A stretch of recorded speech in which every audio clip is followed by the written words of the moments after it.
എൻ്റെ പേര് സ്റ്റെഫി. ഞങ്ങൾ അങ്കമാലിയിൽ നിന്ന് വരുന്നു. ഇതെൻ്റെ മകളാണ് ഹേസൽ. ഞാൻ ആദ്യമായിട്ട് ഉടമ്പടി എടുക്കുന്നത് ഏപ്രിൽ 11, 2022 ഞാനിത് എൻ്റെ കൂടെ വർക്ക് ചെയ്യുന്ന ചേച്ചിമാർ പറയുന്ന കേട്ട് എനിക്ക് ചെറുപ്പം മുതലേ മാതാവിനോട് വളരെയധികം അടുപ്പമുള്ള വ്യക്തിയാണ് ഞാൻ. കാരണം എൻ്റെ അമ്മ വഴി, അതായത് ഞങ്ങൾ എല്ലാ ദിവസവും ശനിയാഴ്ച ദിവസങ്ങളിൽ പ്രത്യേകിച്ച് പള്ളിയിൽ പോകും. അങ്ങനെ മാതാവിനോട് ഒത്തിരി അടുപ്പവും ഒത്തിരി വിശ്വാസമുള്ള വ്യക്തിയാണ് ഞാൻ. അപ്പോൾ ഇങ്ങനെ കൃപാസനത്തിനെ കുറിച്ച് കേട്ട് കഴിഞ്ഞപ്പോൾ എനിക്ക് വളരെയധികം ആഗ്രഹം തോന്നി. ഇങ്ങനെ മാതാവിൻ്റെ അടുത്ത് പോകണം, മാതാവിനെ കാണണം എന്നൊക്കെ വിചാരിച്ചാണ് ഞാൻ വരുന്നത്. അപ്പോൾ സത്യത്തിൽ എനിക്ക് പ്രത്യേകിച്ച് ഉടമ്പടിയിൽ വെക്കാനായിട്ട് എനിക്ക് പ്രത്യേകിച്ച് കാരണങ്ങളൊന്നും എനിക്ക് തോന്നിയായിരുന്നില്ല. ഇവിടെ വരുന്ന സമയത്ത് തൊട്ട് മുമ്പ് എൻ്റെ കൂട്ടുകാരി ചേച്ചി ഇതുമാതിരി പുറത്ത് പോകണമെന്ന് ആഗ്രഹം പറഞ്ഞു. ഇങ്ങനെ അയർലൻഡിൽ പോവാണെന്നൊക്കെ പറയുന്നത് കേട്ടപ്പോൾ ചെറിയൊരാഗ്രഹം എനിക്ക് തോന്നി. പക്ഷെ എനിക്ക് പിള്ളേരെ പിരിഞ്ഞിരുന്ന് പോകാം അങ്ങനത്തെ കാര്യങ്ങളൊക്കെ ഓർത്ത് ഞാൻ ആ ആഗ്രഹം വേണ്ടാന്ന് വിചാരിച്ചു. പിന്നെയും ആ ചേച്ചി പോണ കാര്യം കേട്ട് കഴിഞ്ഞപ്പോൾ എനിക്ക് എന്തായാലും പോകണമെന്ന് ആഗ്രഹം തോന്നി. അതേമാതിരി തന്നെ ഞാനിവിടെ വന്നു. ഞാൻ ആദ്യമായിട്ട് ഉടമ്പടി വെച്ച കാര്യം, മാതാവേ എനിക്ക് പോകാൻ കഴിയുമെങ്കിൽ, എൻ്റെ മക്കൾ പിരിഞ്ഞ് എനിക്ക് പോകാൻ കഴിയുമ്പോൾ മാതാവിന് ആഗ്രഹം ഉണ്ടെങ്കിൽ എനിക്ക് എൻ്റെ അയർലൻഡിൽ പോകണം എന്നുള്ള ഒരു കാര്യം സാധിച്ചു തരണമേ എന്ന് പറഞ്ഞിട്ടാണ് ആദ്യമായിട്ട് ഞാനൊരു ഉടമ്പടി വെച്ചത്. അത് ഞാൻ ഉടമ്പടി വെച്ച് 3 ആഴ്ചയ്ക്കുള്ളിൽ എനിക്കത് എങ്ങനെയാണ് അതിനൊരു ചാൻസ് കിട്ടിയെന്ന് എനിക്കറിയില്ല. എനിക്കൊരു ചാൻസ് കിട്ടി. ഞാനങ്ങനെ സി വി കൊടുത്തു. സി വിയിൽ 3 ആഴ്ചയ്ക്കുള്ളിൽ എനിക്ക് ഇൻ്റർവ്യൂവിന് വിളിച്ചു.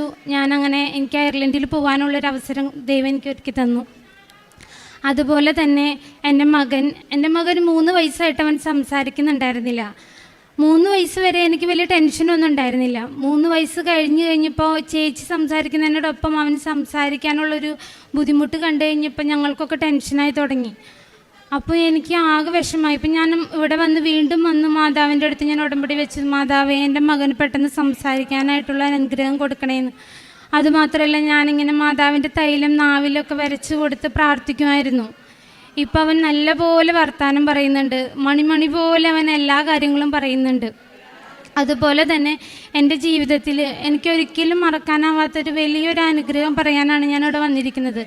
ഇതെൻ്റെ മകളുടെ പേര് ഹേസൽ. അവൾ 6 വയസ്സായി. ഞാൻ നാട്ടിലില്ലാതിരിക്കുന്ന സമയത്തായിരുന്നു, ഈ ഒക്ടോബർ മാസം അവസാനം. അവൾക്ക് 3 വർഷത്തോളമായിട്ട് ചുമയുണ്ടായിരുന്നു.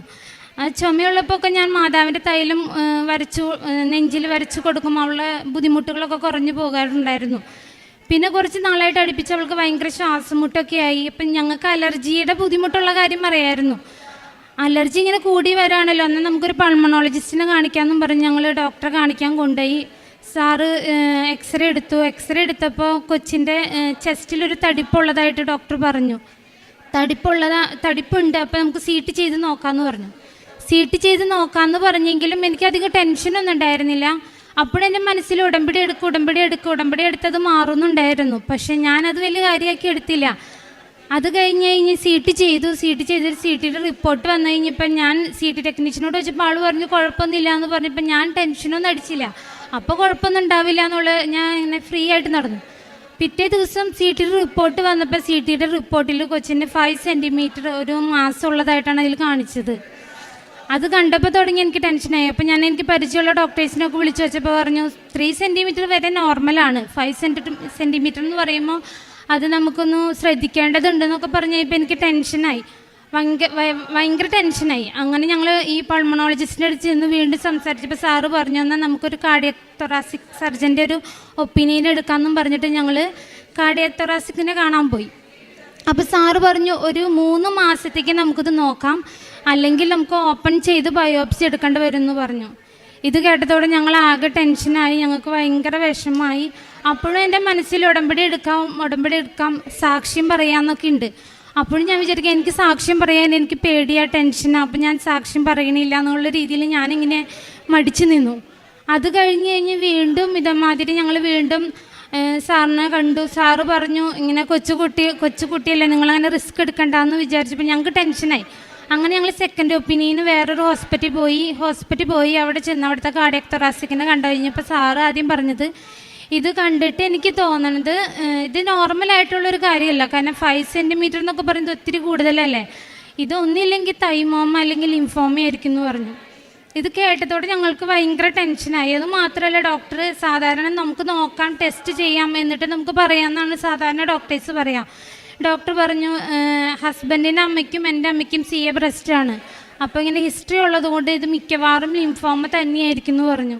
ഇതും കൂടി കേട്ടതോടെ ഞങ്ങൾക്ക് വളരെയധികം ടെൻഷനായി, ഭയങ്കര സങ്കടമായി. എന്താ ചെയ്യേണ്ടതെന്ന് എനിക്കറിയില്ല. അപ്പം ഞാൻ ആകെ എൻ്റെ മുമ്പിലും ആകെ മാതാവ് മാത്രമേ ഉള്ളൂ. എന്നും എൻ്റെ മുമ്പിൽ ഞാൻ മാതാവിനെ തന്നെ വിളിക്കാറുള്ളൂ. ഞാൻ മാതാവിനോട് പറഞ്ഞു, എൻ്റെ മാതാവേ, എൻ്റെ പേടിയൊക്കെ മാറ്റി വെച്ച് ഞാൻ സാക്ഷ്യം പറഞ്ഞോളാം, എൻ്റെ കൊച്ചിനെ അസുഖം ഭേദമാക്കി തരണേ, ഞാൻ ഓടി വന്ന് സാക്ഷ്യം പറഞ്ഞോളാം, എനിക്ക് എന്ന് ലീവ് കിട്ടുന്നു ആദ്യം ഞാൻ സാക്ഷ്യം പറയാൻ വരാം മാതാവേ എന്നും പറഞ്ഞ് ഞാൻ പ്രാർത്ഥിച്ചു.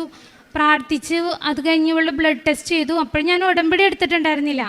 ഉടമ്പടി എടുത്ത് പിറ്റേ ദിവസം ബ്ലഡ് ടെസ്റ്റ് ചെയ്തു. പിറ്റേ ദിവസം റിപ്പോർട്ട് വരണ സമയമായപ്പോഴത്തേക്കും ഞാൻ ഉടമ്പടി എടുത്തു കഴിഞ്ഞ് റിപ്പോർട്ട് വന്നപ്പോൾ റിപ്പോർട്ടൊക്കെ നോർമലാണ്. അപ്പം ഞങ്ങൾക്ക് എൻ്റെ കൂടെയുള്ളവർക്ക് ആർക്കും വിശ്വസിക്കാൻ പറ്റണില്ല. ദൈവമേ, എന്തോരം നന്ദി പറഞ്ഞാലും മതിയാവില്ല. എൻ്റെ റിപ്പോർട്ട് എങ്ങനെ നോർമലായെന്ന് ഞങ്ങൾക്ക് ആർക്കും അറിയില്ല. ഞങ്ങൾക്ക് ഭയങ്കര ഇത് അധികം സന്തോഷമായി. അപ്പോഴും എൻ്റെ മനസ്സിൽ ഞാൻ എന്നിട്ട് വേഗം ഓടിപ്പോയി ഞാൻ ഉടമ്പടി എടുത്തു. അന്ന് തന്നെ ഓൺലൈൻ ഉടമ്പടി എടുത്തു. അപ്പോൾ എനിക്ക് ധൈര്യമായി, എൻ്റെ കൊച്ചിനൊരു കുഴപ്പമുണ്ടാവില്ല. പിന്നെ എനിക്ക് ടെൻഷനൊന്നും ഉണ്ടായിരുന്നില്ല മനസ്സിൽ. അന്ന് രാത്രി വീണ്ടും കൊച്ചിനെ അഡ്മിറ്റ് ആക്കിയായിരുന്നു ബയോപ്സി എടുക്കാനായിട്ട്, അന്ന് രാത്രി തന്നെ. അപ്പോൾ ഇവർ ആദ്യം പറഞ്ഞു വീണ്ടും നമുക്ക് CT ചെയ്ത് നോക്കാമെന്ന് പറഞ്ഞായിരുന്നു. പിന്നെ വേണ്ടാന്ന് പറഞ്ഞു. അന്ന് രാത്രി ഉടമ്പടി എടുത്ത് അന്ന് രാത്രി വീണ്ടും CT ചെയ്യാമെന്നും പറഞ്ഞ് ഡോക്ടർ രാത്രി 12 മണിയായപ്പോൾ കൊച്ചിൻ്റെ CT ചെയ്ത് റിപ്പോർട്ട് പിറ്റേ ദിവസം രാവിലെ വന്നപ്പോൾ റിപ്പീറ്റ് ചെയ്ത CTയിൽ കൊച്ചിൻ്റെ മാസ് 2 സെൻറ്റിമീറ്ററായി. അത് കഴിഞ്ഞ് അപ്പം ഞങ്ങൾക്കൊക്കെ ഭയങ്കര സന്തോഷമായി. 2 സെൻറ്റിമീറ്റർ എന്ന് പറഞ്ഞു കഴിഞ്ഞപ്പോൾ ഒത്തിരി സന്തോഷമായി. എങ്ങനെ പറയേണ്ടതെന്ന് എനിക്കറിഞ്ഞൂടാ. മാതാവിനോട് ഞാൻ ഒത്തിരി നന്ദി പറഞ്ഞു. ഇതെങ്ങനെ സംഭവിച്ചെന്ന് എനിക്കറിഞ്ഞൂടാ. ആദ്യം 5 സെൻറ്റിമീറ്റർ എന്ന് പറഞ്ഞ സാധനം 2 സെൻറ്റിമീറ്റർ ആവാമെന്ന് പറഞ്ഞത് നിസ്സാര കാര്യമില്ലല്ലോ. ഡോക്ടേഴ്സിന് തന്നെ ഡൗട്ടായി, ഇനി ഇത് കൊച്ചിന് ബയോപ്സി എടുക്കണ്ടേ എന്നുള്ളൊരു ഡൗട്ടായി. അത് കഴിഞ്ഞപ്പോൾ എല്ലാവരും പറഞ്ഞു കൊച്ചാണല്ലോ, അപ്പം നമുക്ക് റിസ്ക് എടുക്കണ്ട, നമുക്ക് റിപ്പോർട്ട് രണ്ടും 2 രീതിയിലല്ലോ വന്നത്, അതിപ്പോൾ നമുക്ക് CT ബയോപ്സി എടുത്ത് നോക്കാം, റിസ്ക് എടുക്കണ്ട, നമുക്ക് കൺഫേം ചെയ്തിട്ട് പോവാമെന്ന് പറഞ്ഞ് ഞങ്ങൾ പിറ്റേ ദിവസം കൊച്ചിനെ ബയോപ്സിക്ക് കിടത്തി. ബയോപ്സി എടുത്തു. GAയിലാണ് ബയോപ്സി എടുത്തത്. ബയോപ്സി എടുത്തു കഴിഞ്ഞ് 7 ദിവസം കഴിഞ്ഞപ്പോൾ റിപ്പോർട്ടിന് ഞങ്ങൾ വെയിറ്റ് ചെയ്തു. റിപ്പോർട്ട് വന്നപ്പോൾ കൊച്ചിൻ്റെ റിപ്പോർട്ട് നോർമലായിരുന്നു, ബയോപ്സിയുടെ റിപ്പോർട്ട് നോർമലായിരുന്നു. അപ്പോൾ ഡോക്ടർ പറഞ്ഞു എന്നാലും വെയിറ്റ് ചെയ്യും, നമുക്കൊരു ടെസ്റ്റിനും കൂടി വിട്ടിട്ട് അതിൻ്റെ കൂടി റിപ്പോർട്ട് വന്നിട്ട് നമുക്ക് കൺഫേം ചെയ്ത് പറയാമെന്ന് പറഞ്ഞു. അങ്ങനെ ഞങ്ങൾ വീണ്ടും വെയിറ്റ് ചെയ്ത് ഒരാഴ്ച കൂടി കഴിഞ്ഞപ്പോൾ അതിൻ്റെ റിപ്പോർട്ടും വന്നു. ആ റിപ്പോർട്ടും നോർമലായിരുന്നു. എങ്ങനെ എനിക്ക് മാതാവിനോട് നന്ദി പറയേണ്ടതെന്ന് അറിയില്ല. അത്രയധികം ഞങ്ങൾ ടെൻഷൻ അടിച്ചു. ഒന്നാമത് ഞാൻ നാട്ടിലുണ്ടായിരുന്നില്ല. ഒത്തിരി വിഷമിച്ച് എനിക്ക് അറിഞ്ഞുകൂടാ മാതാവ് എന്നെ എങ്ങനെയൊക്കെ സഹായിച്ചിട്ടുണ്ടെന്നുള്ള കാര്യത്തിൽ. എന്നെ മാനസികമായിട്ട് ശാരീരികമായിട്ട് ഒത്തിരി മാതാവിനെ സഹായിച്ചിട്ടുണ്ട്. അതുപോലെ തന്നെ ഞാൻ പല സ്ഥലത്തും മാതാവിനെ കണ്ടതായിട്ട് എനിക്ക് അനുഭവപ്പെട്ടിട്ടുണ്ട്.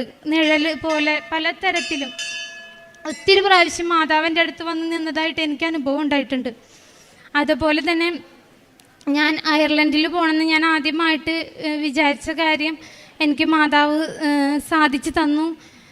അതെങ്ങനെ ദൈവത്തോട് എനിക്ക് അറിഞ്ഞുകൂടാ. എൻ്റെ മാതാവ് ഒത്തിരി കാര്യങ്ങളിൽ സഹായിച്ചു. ഇപ്പോൾ ടെൻഷനോടെ എനിക്ക് സത്യത്തിൽ എനിക്ക് പറയാൻ കിട്ടണില്ല. ഒത്തിരി നന്ദി കൃപാമാതാവിനെ നന്ദി പറയും. ഞാൻ എൻ്റെ കുടുംബവും ഒത്തിരി നന്ദി പറയുകയാണ്. പിന്നെ ഞാൻ ഉടമ്പടി എടുത്ത സമയത്ത് ഞാൻ പത്രം വാങ്ങിച്ച് കൊണ്ടുപോയി ഞാൻ വിതരണം ചെയ്യാറുണ്ടായിരുന്നു. പിന്നെ എന്നാൽ പറ്റുന്നതോളം ഞാൻ സാമ്പത്തികമായിട്ടും അല്ലെങ്കിൽ ഇങ്ങനെ രോഗികളായിട്ടുള്ളവരെയൊക്കെ ഞാൻ സഹായിക്കാറുണ്ടായിരുന്നു. എന്നെ കൊണ്ട് പറ്റുന്ന തരത്തിൽ ഞാൻ സഹായിക്കാറുണ്ട്. പിന്നെ പ്രാർത്ഥനയുടെ കാര്യത്തിൽ ഞാൻ രാവിലെയും വൈകിട്ടും ഞാൻ മുടങ്ങാണ്ട് എല്ലാ ദിവസവും കൊന്തെത്തിച്ച് പ്രാർത്ഥിക്കാറുണ്ട് മാതാവിൻ്റെ അടുത്ത്. മാതാവ് ഒത്തിരി ഞാൻ എന്തെല്ലാം കാര്യങ്ങൾക്ക് ടെൻഷൻ അടിച്ചിട്ടുണ്ടോ, ഞാൻ പുറത്തു പോയി എന്ന് പറഞ്ഞില്ലേ, പുറത്തു പോയപ്പോഴും എനിക്ക് ഒത്തിരി പ്രതിസന്ധികൾ ഉണ്ടായിട്ടുണ്ട്. ആ പ്രതിസന്ധികളിലൊക്കെ ഞാൻ എൻ്റെ മാതാവിനെ വിളിച്ച് എൻ്റെ കാശുരൂപം നെഞ്ചോട് ചേർത്ത് ഞാൻ എപ്പോൾ പ്രാർത്ഥിച്ചിട്ടുണ്ടോ അപ്പോഴൊക്കെ എൻ്റെ എല്ലാ കാര്യങ്ങളും ഒരു തടസ്സം കൂടാതെ എല്ലാ കാര്യങ്ങളും എനിക്ക് സാധിച്ചിട്ടുണ്ട്. എൻ്റെ ഏറ്റവും വലിയ ശക്തി എന്ന് പറയുന്നത് എൻ്റെ കാശുരൂപമായിരുന്നു. പരിശുദ്ധ അമ്മയുടെ മധ്യസ്ഥതയിൽ ലഭിച്ച അനുഭവങ്ങളാണ് ഇപ്പം ഈ മകൾ സാക്ഷ്യമായിട്ട് പറഞ്ഞത്. ഇപ്പം ഇതിൽ ഏറ്റവും അവസാനം പറഞ്ഞതുപോലെ മാതാവ് ഏത് സാഹചര്യത്തിലും മാതാവിൻ്റെ ഒരു സാന്നിധ്യം അനുഭവിക്കാനായിട്ട് സാധിച്ചു എന്ന് പറയുന്നത് അത് ഈ ഒരു ഉടമ്പടി പ്രാർത്ഥനയിൽ നൽകുന്നൊരു വലിയൊരു അനുഗ്രഹമാണ്.